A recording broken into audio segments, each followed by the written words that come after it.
na pananampalatayang relihiyon na ipinadala sa huling propeta, na siyang relihiyon na ipinadala din sa naunang mga propeta, sina Adam, Noah, Abraham, David, Solomon, Moses, Jesus, at ang last kay Prophet Muhammad, peace be upon him, ang submission, pagsuko.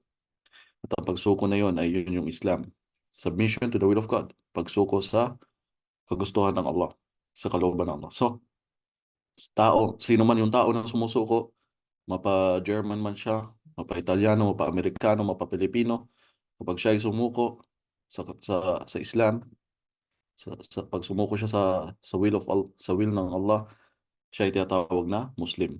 Yun yung meaning na Muslim is yung taong sumusuko. Kaya Muslim ay hindi namamana. Kahit pang isang tao, pangalan niya Abdullah, pangalan niya Muhammad, at yung tatay nanay niya ay Muslim, mula sa mga Arabo o taga Mindanao, hindi nangangahulugan na automatic Muslim na agad siya. Hindi namamana ang pagiging Muslim. Na kung ito naman si Abdullah, ay hindi naman kumikilala sa isang Diyos or sumasamba sa iba pang Diyos maliban sa Allah, sa Diyos-Diyosan o naniniwala pa sa mga iba pang bagay. So, hindi nangangahulugan na Muslim na agad siya. At hindi porket Muhammad ang pangalan, Muslim na agad. May namit akong Muhammad na hindi Muslim. Sa totoo lang yun, I think na-vlog ko na yun yung time na Ramadan. So, iniisa-isa ko yung mga pangalan nila. At may nagsabi, yung isa doon, ang sabi niya pangalan niya Muhammad. Akala ko nagbibiro, pero totoong Muhammad ang pangalan niya. Dahil yung pinanganak daw siya, ang tatay niya noon panahon favorite si Muhammad Ali, yung boksingero. Kaya pinangalan siya Muhammad, kahit Kristiyano sila. So, maraming ang Abdullah, hindi lang po pangalan ng mga Muslim. Tatay ng propeta, hindi nga Muslim, pero Abdullah ang pangalan. Maraming Hudyo na Abdullah din ang pangalan sa panahon noon. At ibig sabihin yun, alipin ni Allah. So, minsan may mga Abdul Masih pa nga eh. Ibig sabihin, alipin ni Messiah sa mga Christians na Arabo. So, it is a language na hindi natin porket sinabi, oh, si Abdul, Muslim na agad, no? Siya ka Abdul, sino? Alipin siya, sino? Di ba? Kaya ngayon, paniniwala sa pampaswerte. At minsan, walang ligtas din dito kahit pati mga Muslims, karamihan na ng mga Filipino Muslims at lalo yung mga kahit nasa Mindanao din, ay minsan may nahahaluan na practice ng ganito. Dahil sa kakulangan ng pagdating ng kaalaman ng Islam noong panahon, dumating nga ang Islam sa Pilipinas at kusang loob tinanggap ng mga magulang natin to, mga ninuno natin, na wala sa pilitan. No? Sabi na ang Islam kumalat daw dahil sa espada, hindi. Dumating ang Islam sa Pinas as a business, na yung mga Arabong nagbi-business. At nagustuhan ng mga magulang natin ang ugali nila, ang ninuno natin, at tinanggap ang Islam na walang persahan, walang pilitan. Unlike yung dumating si Magellan, no? Dalawang pasalubong ang dala niya. Dalawang pasalubong ang dala ni Magellan. Sword or cross? Ayaw mo sumamba sa cross nila, sword ang tatama sa'yo. Sabi nga ni Duterte, ang Kastila dumating, hindi lang relihiyon ang dala, pati politiko, di ba? Pinamunuan tayo ng 333 years. At pinilit pa yung mga ninuno natin na maging sumama sa kanilang paniniwala. So before that, may mga ano na talagang paniniwala sa mga spirit, paniniwala sa mga kung ano-anong nature. At may nakita akong isang historia sinasabi nga part na daw ng paniniwala ng mga Pilipino. Kaya minsan, at dumating pa yung mga Chinese, yes, kung saan isa na din lola ko na number one customer ng mga Chinese pagdating sa ganito, na binibili niya kung ano yung mga sinasabing advice sa kanya na ito, pampaswerte, bili mo. Ito, pusa, gumaganyan. So lahat binibili niya para sa paniniwala niyang pampaswerte. Kasi ang lola ko din hindi Muslim. So marami siyang mga pamahiin at lumaki ako doon pati ako bata mismo na hindi ako convinced sa mga paniniwala niya na wag iharap yung ref sa harap ng pinto, no? Hindi maganda yun, malas. Kumaga makukuha yung mga blessings. Ano pa yung mga iba? Ang daming paniniwala. Tuwing aalis siya, dapat yung plato iikot mo. At, hindi naman. Yung plato iikot mo kapag tuwing aalis siya. Minsan may time na aalis siyang, sabi niya, ikot niyo yung plato. Tapos, hindi ko inikot. Bumalik siya para silipin lang pala kami kung sumunod kami na iikot yung plato. At sabi niya, sabi ko, ikot mo yung plato eh. Nagalit siya. Ako naman, sa sobrang pilosopo ko yung time na yun. Nasa restaurant kami ng nanay ko, pumunta ako sa kusina, iniikot ko lahat ng plato doon na parang pabastos. Tapos na ano siya, na insultos.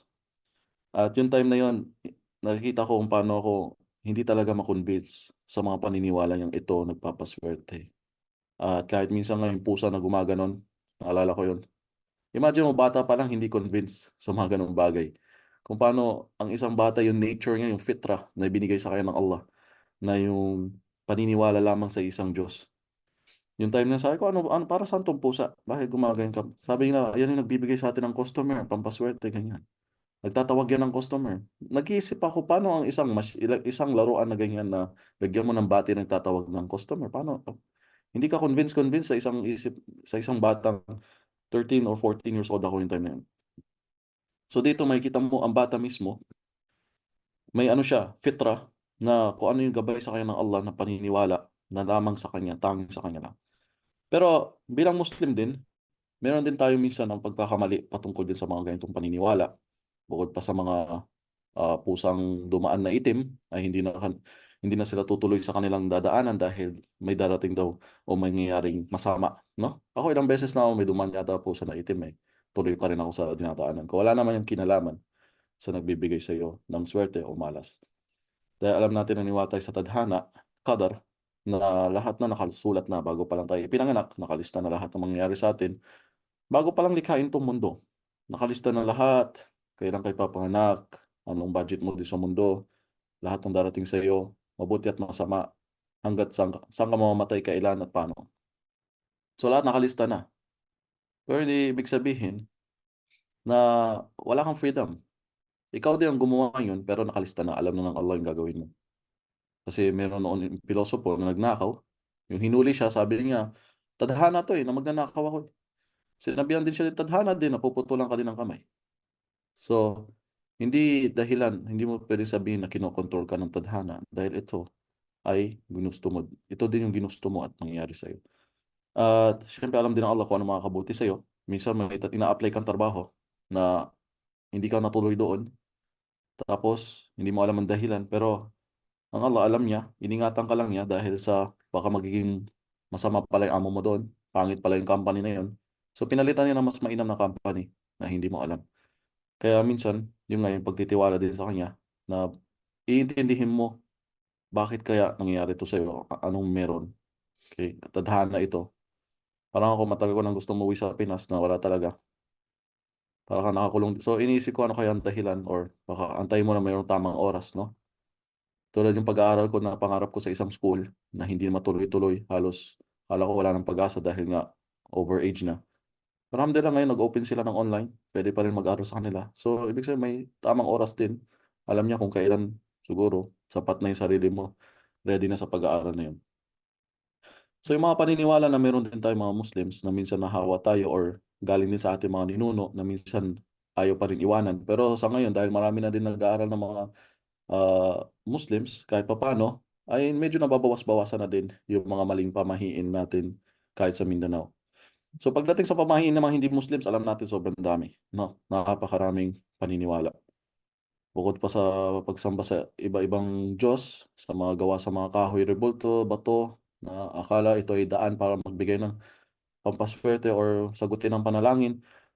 Meron pa silang iba na na-adapt natin minsan din sa mga Chinese, ng mga paniniwala kung saan-saan. Ito yung ginawa itong New Year na nag-ano sila, nagpaputok na inaisipin makakaalis ng malas at bilog ng mga prutas o magsusuot ng mga polka dots na damit.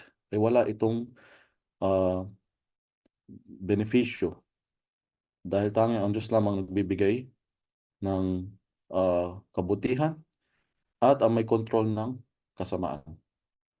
So, patungkol sa atin mga Muslims, meron din tayong alam ko na iilan sa Mindanao na ginagawa. At alam natin yung dati, yung tulad yung tampat, di ba? Ito, malaking shirk din talaga ito. Kung ang isang tao doon ay nananalangin, iniisip niya meron doon na namatay, tapos ito ay malapit sa Allah, whatever, at doon siya mananalangin. Ang dua is, ang panalangin ay isang ibada, pagsamba. So ito ay sa Allah lamang natatangi. Ang paghingi lamang sa Kanya, ang pagdua, panalangin lamang sa Kanya. So pag itong dua ay ginawa mo sa tao, delikado yun. Maaaring lumabas sa Islam ang isang Muslim. Yes, maaari siyang maging kafir. Kung alam mo yun. So, hindi delikado yung topic na patungkol dito. Yun sa paggawa ng shirk. At pwedeng mawalan saysay lahat ang ginawa mong kabutihan. Kaya may mga ibang tao hindi naunawaan. Ano yung, bakit kasi kailangan pa pag-usapan ng akida, creed na yan? Ano ba yan? Magkaisa na lang tayo. Magkaisa saan? Sa paggawa ng kaligawan, sa paggawa ng kasamaan. May magsasabi na, kumbaga, nagpa-fasting naman tayo, Muslim naman tayo, nag-hajj, nag-umrah, gumagawa ng sadaqah, charity, zakat. Pero hindi niya alam pag baksak siya sa akida, yung paniniwala, yung creed, galing ang akida pa lang, galing sa salitang ukod, ibig sabihin kung saan nakatali yung paniniwala mo, yung creed mo. So saan nakatali yung paniniwala mo? Saan mo kinukuha yung pinanggalingan, yung paniniwala mo? Kanino? Di ba? Una, siyempre sa Quran, sa Sunnah at sa explanation ng mga sahaba, yung three generation na tinukoy ng propeta na the best generation na darating.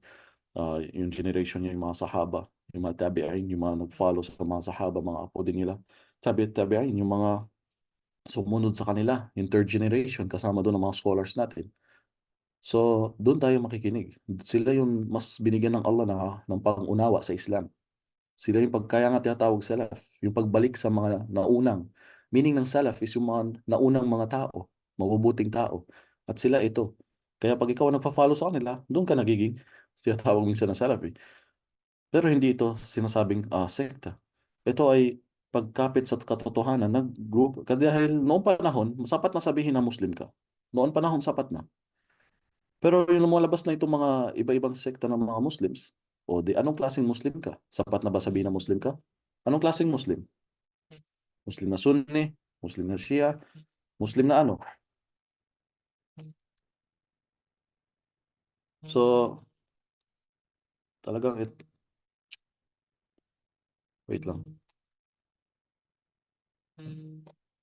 Talaga pa may tumatawag.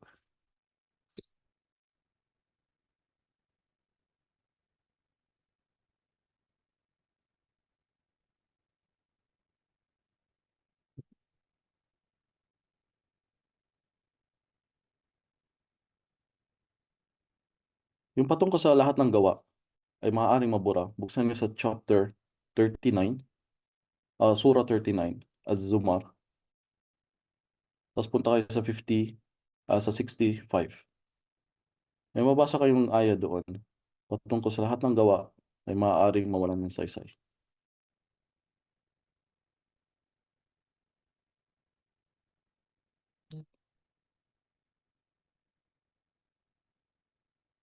Ito, sabi dito, sa Tagalog niya, sa malapit na kahulugan.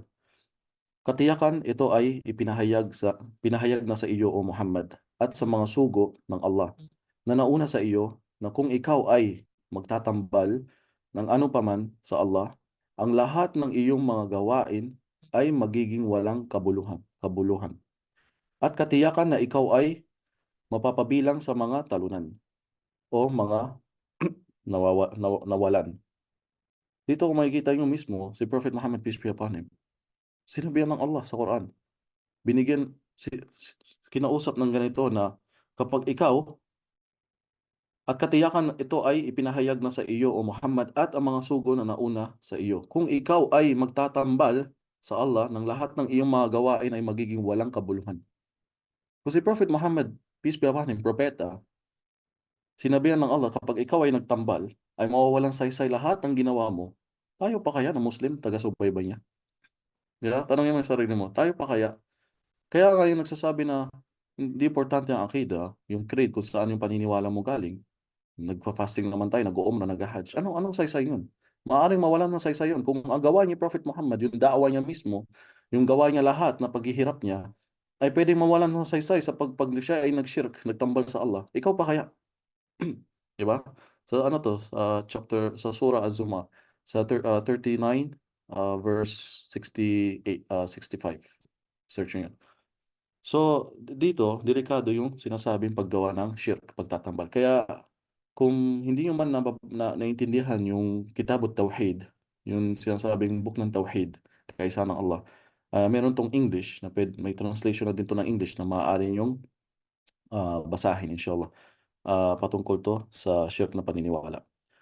So, ano pa mga meron tayong paniniwala na minsan ito ay nagbibigay ng swerte. Kahit pa ito ay Quranic verse. no? Sabihin natin maraming gumagawa na Quran naman eh. Sulat yung Quran sa papel o sa anumang bagay, gawin keychain o gawin bracelet or necklace, susuotin.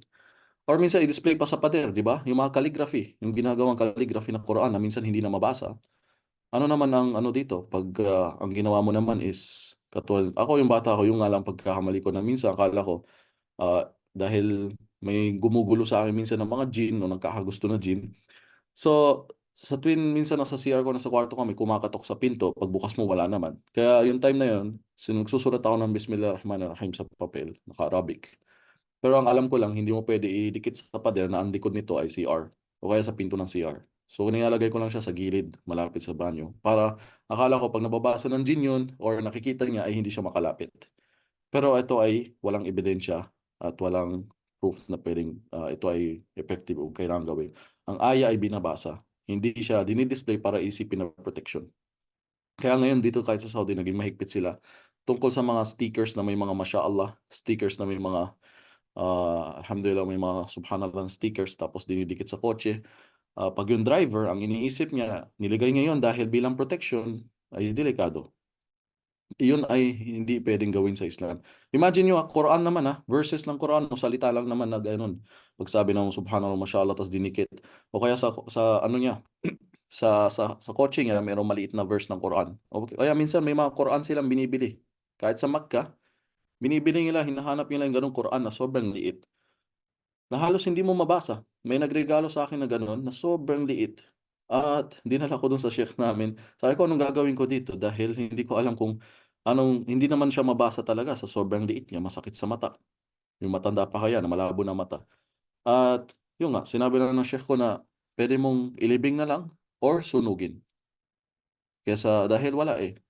Hindi 'yun dapat gawin yung isang maliit na Quran na pang-display. Dalagang display siya, nakalagay siya sa isang box na may tali at pwede mong isabit sa kotse or sabit. Pero alam ko sinasabit talaga yun sa kotse. Bilang iniisip nila protection, para hindi malayo sa aksidente kasi may Quranic verse ka doon o may Quran ka na maliit na ginawang anting-anting. For short, sabihin na natin anting-anting nga talaga ang ginawa doon. So bawal yun sa Islam yung sinasabing lucky charm, mga anting-anting o kahit gawin mo pang anting-anting itong Quranic verse.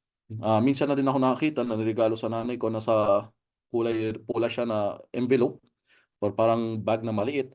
At pagbukas ko may sura Yasin or something na isang chapter, isang page lang, tapos tinupi at nilalagay nila doon sa counter para iwas evil eye o malas. So tingnan mo mismo mga Muslim, iniwasan nga yung mga ibang klaseng gawain ng mga hindi Muslim, yung sarili nilang version na paniniwalang pampaswerte at pamalas. Pero kinonvert naman sa Islamic ano lang style na Quranic verse at iniisip ito ay pampaswerte, ito ay pampaiwas sa malas. So yun, pati yun, bawal gawin. Hindi pwedeng gawin sa Islam yun. Pati yung pag-display ng mga Quranic verse sa pader. Pero yung ginagawa minsan, may mga sura, Ayatul Kursi, di ba? Sura, yung tatlong kul. Minsan dinidisplay yun. Pag yun, dinisplay mo para mapaalala sa'yo, sa paliwanag yung Sheikh Qasim Al-Hakim, pag yun ay dinisplay mo para araw-araw, pag nakikita mo, naalala mo, magbasa ka pa ng sura, tatlong kul, tapos yung Ayatul Kursi, tayo walang problema. Para pampaalala sa'yo. Pero kung i-display mo lang, tapos ang calligraphy pa niya, hindi mo mabasa, ay hindi maaaring gawin yun. Ang Quran ay hindi pang display, no? Ang Quran is binabasa at sinasagawa, sinasapuso. Hindi ginagawang decoration. Okay? Minsan may mag-insulto na calligraphy. Bakit yun sa Masjid al-Haram, yung Madina, ang daming mga Quran doon ginagawang calligraphy. Ayun mga naunang panahon na empire na may nagagawang kaligawan. Either ang Ottoman Empire o anumang empire ang sumunod mo. Sila naman yung gumawa nito eh. At sila, alam mo nga sa totoo lang, yung Dome of the Rock na sa Madina ay bawal yun, bida yun. Hindi lang matanggal ng Saudi, hindi lang matanggal ng mga scholar kasi baka maaaring magkaroon ng gulo. So sa sake na wala ng gulo, hinayaan lang. Pero kung pwede lang daw tanggalin, kailangan tanggalin yun. Dahil hindi pwedeng gawan ng magandang shrine or bahay ang libingan ng propeta. Di ba? Akala nyo yung dome na green is yun yung dome ng masjid? Hindi, yun yung dome ng bahay ni Aisha. So kahit mismo yun, may ginawa na akong video pero hindi ko lang na-upload yung patungkol doon na kailangan din yun alisin. So yung calligraphy, minsan hindi naman lahat ng nakikita mong calligraphy sa masjid ay Quranic verse. Kasi pag binabasa ko sila minsan, ay isang words na patungkol minsan pangalan ng sahaba, pangalan ni Abu Bakar, pangalan nila, or minsan may mga sinasabi lang siya na words na patungkol sa lugar na ito, or ito, anong gate ito. Pero calligraphy ang sulat niya na maganda na akala mo Quranic verse. Okay?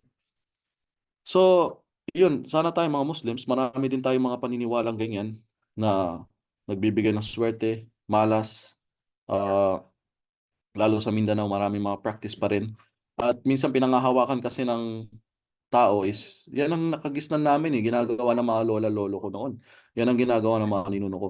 Which is, hindi ito pwedeng palusot sa Islam. Dahil anong susundin mo? Ang Islam, ang turo ng Allah, ang turo ng kanyang propeta, ang pinadala ng Allah, or yung lola mo, ninuno mo ang susundin mo na kaligawan na practice. Di ba?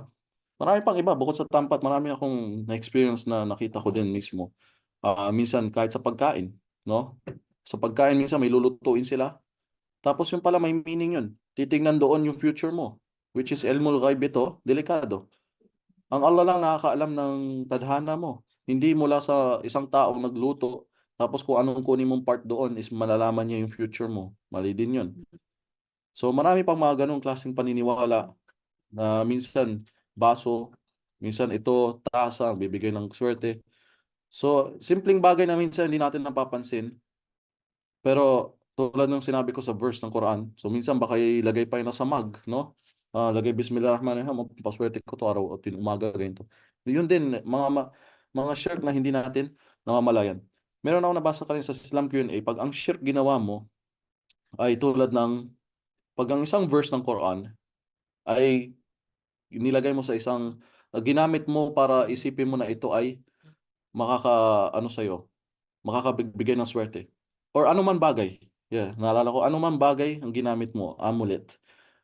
May kinuha kang bagay na iniisip mo ay ito, sa pamamaraan nito, itong bagay na ito, ay dito idadaan ng Allah ang kanyang parang swerte or blessings, no? So kumuha ka ng isang bagay na ito pinaniwalaan mo, pero syempre sa pamamaraan na galing sa Allah.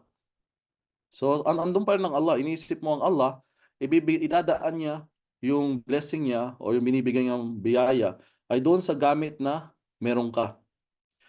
So, pag yun, ganun ang paniniwala mo, ito ay nahuhulog sa shirk asghar, sa maliit na minor na shirk, pagtatambal na maliit. So, Muslim pa rin siya pero nagkakasala siya. Pag ganun ang ginawa niya. No? Gets niyo? Pero, pag yung bagay na yon ay inisip niya na yun talaga ang nagbibigay ng swerte o nag-aalis ng malas, nawala na ang connection ng Allah dito. Kumbaga, ito mismo yung bagay na to, mag-isa niya nagbibigay ng swerte at malas, yung mismo nahuhulog siya sa shirk akbar, sa malaking pagtatambal. At yung shirk akbar ay maaaring makalabas sa Islam. Tulad ng panalangin mo sa mga patay, doon ka humihingi sa patay, o ya Ali, o ya ganito, o sino man hinihingan mo doon na patay na, ay isang madelikadong shirk. Kaya tulad ng ginawa sa yung tampat, ano bang paniniwala doon, di ba?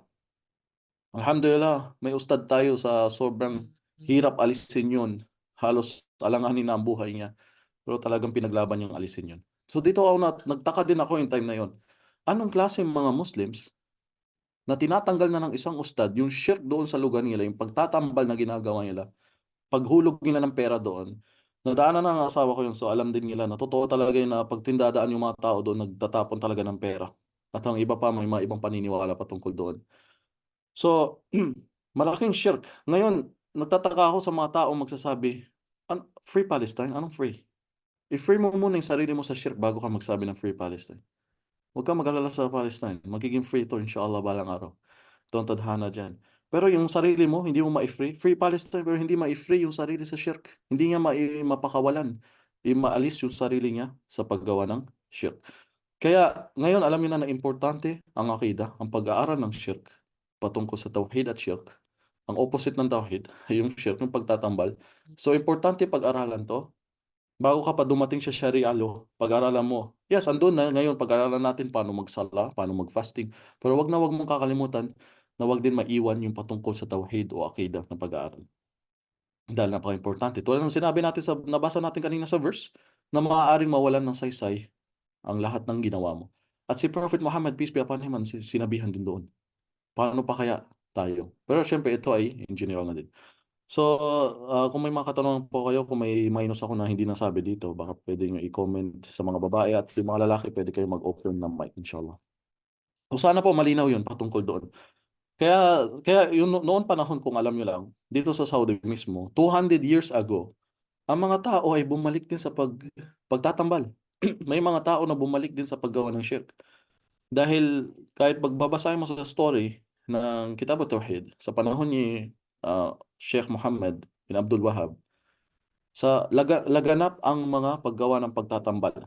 Dahil ang mga scholars yung time na yon, nag-focus sila sa ibang subject ng Islam tulad ng fiqh, yung jurisprudence, yung paano magsala, ganito. Nag-focus sila sa mga subject na ganun, sa ibang subject. At yung pinaka-main, yung pinaka-importanting subject sa Islam, yung pag-usapan ng akida, yung creed, ay napabayaan. Kaya maraming scholar sa panahon niya, andyan ang kaalaman, pero wala yung kaalaman sa paniniwala sa akida. Kaya ito ang finokus niya. Ito ang binigyan niya ng pinagtuunan niya ng pansin dahil laganap ang shirk sa panahon niya. Yung mga tao noon ay humihingi na sa libingan, nagtatambal na.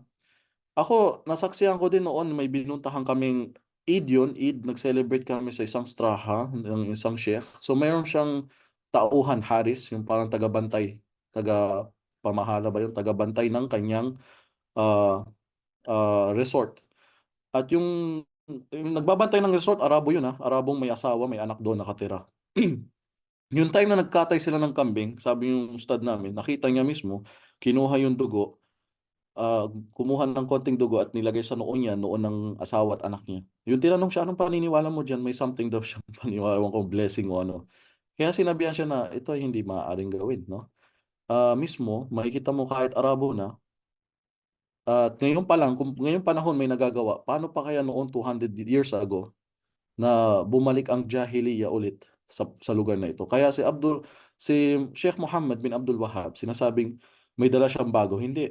Ni-revive lang niya kung ano yung naiwan ng katuruan ng Quran at Sunnah. Kaya kung bubuksan mo kaya ang aklat, halos puro sabi ng Allah, sabi ng propeta, sabi ng Allah, sabi ng propeta. Yun ang makikita mo sa mga salita niya. Wala siyang sariling opinion doon.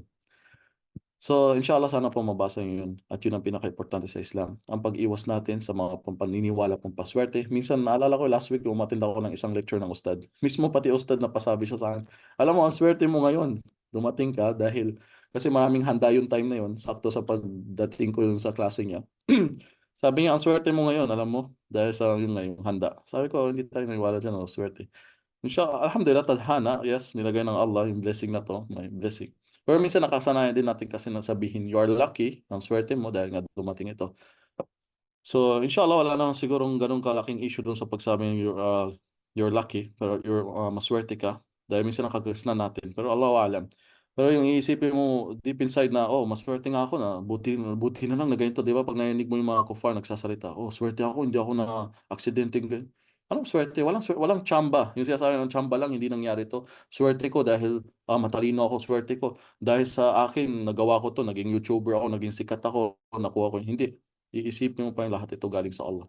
Wala kang kakayahan. Kahit ng technology, mahanga ka sa scientist. Ang galing niya gawin itong cellphone ang galing yung mga touchscreen ngayon. Alam mo, kung yan mismo yung kaalaman na yan, ay galing sa tao, matagal na natin na imbento. Pero ngayon lang binigay ng Allah yung kaalaman na yan. Kasi kung yan, kaalaman na yan, paggawa ng cellphone, ay talagang galing sa atin, panahon pa lang ni Adam, sana meron na yan. Panahon pa lang ni Noah, ni Jesus, meron ng cellphone. Pero hindi pa binigay ang Allah, hindi pa binigay ng Allah yung kaalaman na yan sa panahon noon. Kaya pati itong kaalaman na to galing sa Allah. Yung talino mo, yung galing mo magsalita, yung paggaling mo mag-memorize, galing mo mag-memorize ng Quran, galing mo mag-speech, yan ay lahat galing sa Allah. Yan ang talino niya. Na talino binigay sa may yuridullahu bihi khairan yufaqihu fid din. Sino man gusto ng Allah ng kabutihan ay bibigyan niya sa kanya ang pag-intindi sa Islam. So yun mismo galing sa Allah ang iyong pagkaintindi sa Islam. So inshallah naka 30 minutes na tayo, nabigay ko yung gusto ng wag niyong kalimutan itong Mopa Academy. Mashallah, maraming salamat at tumabot tayo ng 47. Sana itong 47 ay mas mag-duplicate. 49 na pala. Mag-duplicate lalo sa inyong gumawa din kayo ng bahagi nyo, inshallah. Ngayon narinig nyo ito, maasikaso natin yung ating mga pamilya sa paggawa ng shirk dahil wala nang papatawarin na kasalanan maliban lang sa shirk pag umabot ka na sa kabilang buhay. Pag ang tao namatay, wala nang pag-asa. Kawawa na yung kanyang paggawa ng pagtatambal ng shirk. No?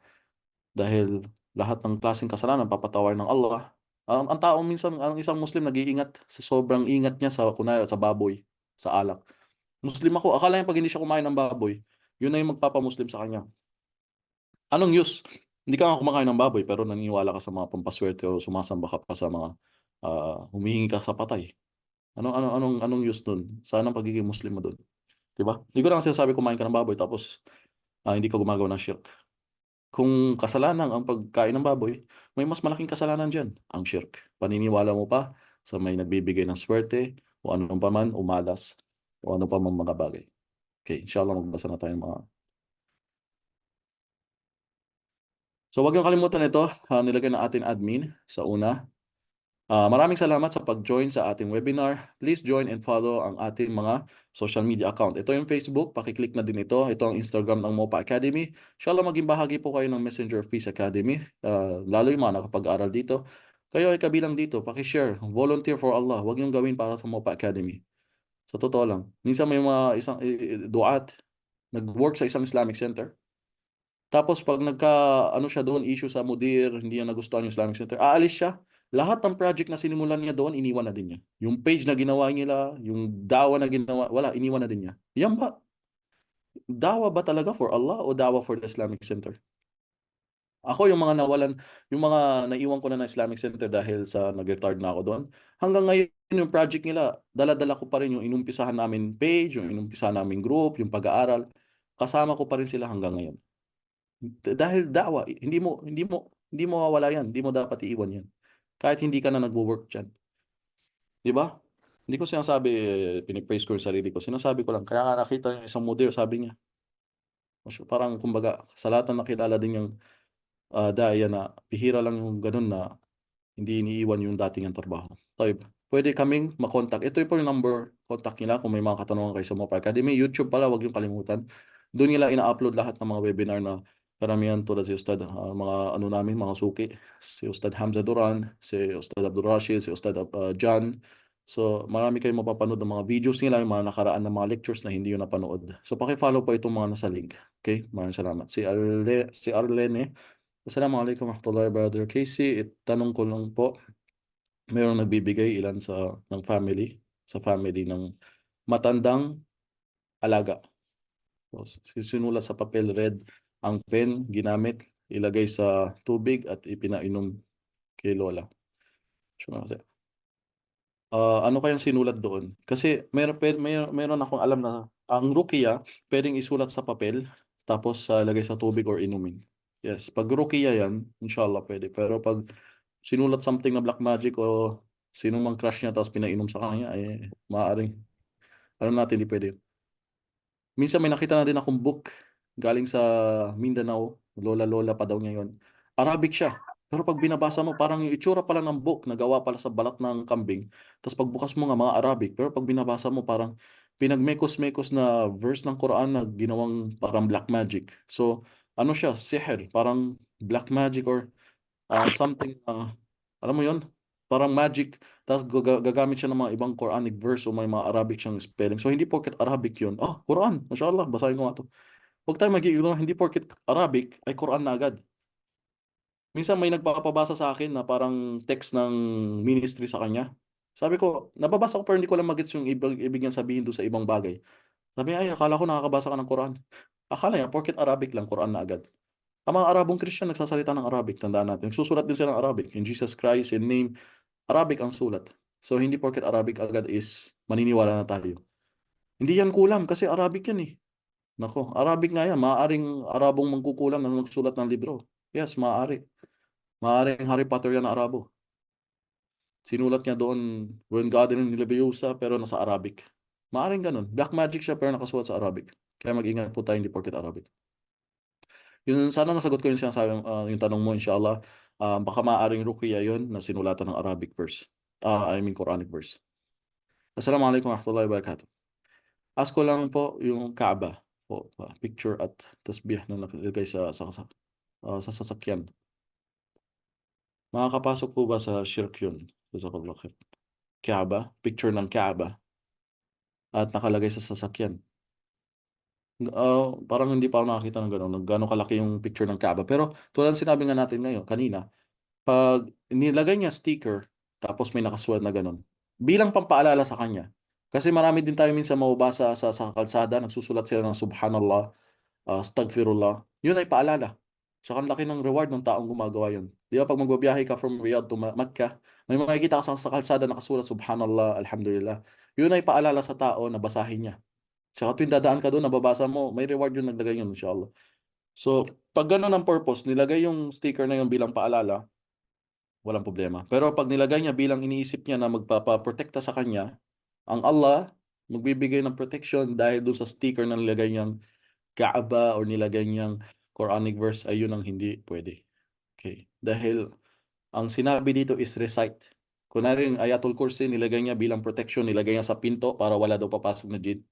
Hindi yung pwede pang display para sabihin protection.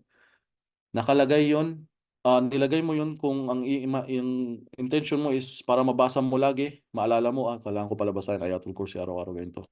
Okay. Ang protection is binabasa. Nire-recite pala. Hindi dinidisplay. Yun ang tandaan natin. Pag gusto mo ng protection, nire-recite. Kunwari, Ayatul Kursi, bago matulog, nire-recite yun. Hindi dinidisplay sa tabi ng kama mo at matulog na ako, bibigyan ako ng protection na anghel na magbabantay sa akin. Hindi ganun. Nire-recite po yun. Okay. Brother, tanong ko lang po, di ba dito sa Saudi, nagsisindi ng bukhor? Ayan, bukhor, favorite ko yan. Ano po ang ibig sabihin tapos ng papausok sila pag may bukhor? Yung bukhor na yan is incense. Pabango yan. Yan ang tradition nila na pabango at wala pong kinalaman niya sa paniniwala ng kung ano man. Yes. Unlike sa atin, may bakhor din tayo pero iba yun. Nagpapaalis ng jinn, di ba? Dati kasi lagi ako nakakita ng jinn yung bata ko, ewan ko. Pero yung lola ko may binigay siya sa akin ng mga ganyang bato-bato na insenso para daw umalis yung mga jinn. So yun hindi ko din alam. Pero yung bakhor, yung pag-alis ng jinn, alam natin magbasa ka lang ng recite ka ng surah sa Quran, di ba? Mas mainam para protection sa jinn. Hindi yung mga pausok-usok na yan na mali namin na ginagawa namin noon sa lola ko. Kasi ang lola ko din nagpa-practice noon ng black magic, pero white magic ang pinapractice niya kasi yun yung tinuro sa kanya ng lola niya ng panggagamot. At yung lola niya, Muslim naka-hijab yung nag-alaga sa kanya ng lola niya sa Mindanao. So, yun ang na-practice niya. Kaya may mga Muslim noon na ganito yung practicing nila na gaano sila kulang kaalaman nila sa Islam. Okay? So yung bakur, wala pong problema, huwag ka matakot dyan. Huwag mo ibato yan o pag inano sa'yo, takot na takot. Ay, ito ay pabango lamang po, nagawa sa agar wood. Ano to, kahoy na mabango. Ginagamit nila. Yan ang traditional na pabango noon panahon. Sa mga late na dumating, na umabot tayo ng 50, is inshallah ma-upload naman ito para mapanood nyo na lang yung umpisa nito. I mean yung maliit na parang laruan na nakakabit. Yung mga parang keychain na Kaaba, yes. Tanungin ko lang yun sa chef namin, inshallah. Yung keychain na Kaaba. Yes, parang naalala ko yun. May ganun yata akong nabili minsan na naka-necklace kasi siya eh. Pero yes, kung iisipin mo ngayon, dahil sa napanood ko din kay Sheikh Hasim Al-Hakim na parang pangbabastos kung may verse ka din ng Quran na ilagay doon, di ba? Tapos pasok ka sa banyo. So, yung Quran, yung Kaaba na ganun kaliit na display, tanungin namin yan inshallah. Kasi tayo hindi tayo pwede magbigay. Kahit pa ustad ka, kailangan mo mag-check sa mga scholar natin kasi sila yung mas nakakaalam. Inshallah, ipatanong ko yan dun sa scholar natin dito, si Sheikh Ibrahim Al-Qaith, inshallah. Assalamualaikum. May nakita ako sa mga apartment building entrance na nakasulat Mashallah Tabarakallah. Depende kung ano intention nga ng yun. Pero kung para paalala yun sa'yo, din basahin mo inshallah. Ako may sticker ako na gano'n subhanallah dito. Pero yun nga, buti na, I mean, napag-aralan mo na bago mo gamitin yung sticker na bilang protection, no? Pero ngayon, pag nakikita ko yung sticker bilang paalala na lang, no? Ilagay mo sa siguro sa isang maayos na lugar na tuwing makikita mo araw-araw, maalala mo mag-tasbih. Magsabi pala na astaghfirullah. Magsabi ng subhanallah. Alhamdulillah. Allahu Akbar. Basta hindi nababastusan, hindi siya nakalagay sa pinto ng CR. At yung intention mo doon bilang paalala sa'yo, hindi bilang display para matanggal yung malas or ano man. Yung sinasabi mo may nakita kang nasa entrance. Okay. Assalamualaikum warahmatullahi wabarakatuh. May klase na yata ako ngayon. 40 ang alis namin. 40 plus mga akhat naghihintay sa Google Meet. Hindi kasi Okay. Yung Google Meet, akala ko sa ano tayo mag-start sa February. Maraming salamat po sa pag-join ulit sa ating webinar. So, hanggang dito lang po. Ingat po kayo. Sa mga lalaki, walang pwede mag-open yata ng mic yung mga lalaki. Assalamualaikum. Tanong ko lang po, paano sumali ang lalaki? Anak ko po. Pwedeng tulungan ni admin ito. Yung anak daw niya magjo-join. Lalaki ba? Paki-contact sila. Ito po yung number nila. Ito po yung number nila. Paki-PM sila dito sa may mga katanungan. Mag-register para makasama sa batch 1. Ito din yung ano, link para mag-register. So sa mga hindi pa naka-register dito, paki-click itong link. Maraming salamat po sa inyong pagdalaw dito. Naway may napulot po kayong kahit kakaunting kaalaman lamang na binigay ng Allah sa akin, katiting lang na kaya kong i-memorize o na nasa ulo na ipinaalala lang sa Allah sa akin. At mahaba po ang talakayan dito, mahaba po. Tinatry ko lang i-summarize at ibigay lang yung mga importante, pero napakahaba nito kung magbabasa tayo ng Kitab at-Tauhid na napakakapal nito. So, inshallah, naway, gabayin tayo ng Allah, alisin tayo sa mga ganitong maling paniniwala at stick tayo sa tamang akida, paniniwala lamang sa Kanya, sa pagtiwala lamang sa Kanya.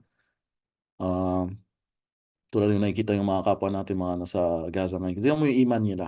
Yung in-interview yung isang babae doon, anong mensahe mo sa mga mayayaman na bansang Arabo o Muslim o anong mensahe mo sa UN? Sabi niya, wala kaming kailangan kahit kanino. Mapa-UN, mapa-Arab, wala kaming kailangan kahit kanino, sabi niya. Hasbunallah wa ni'mal wakil.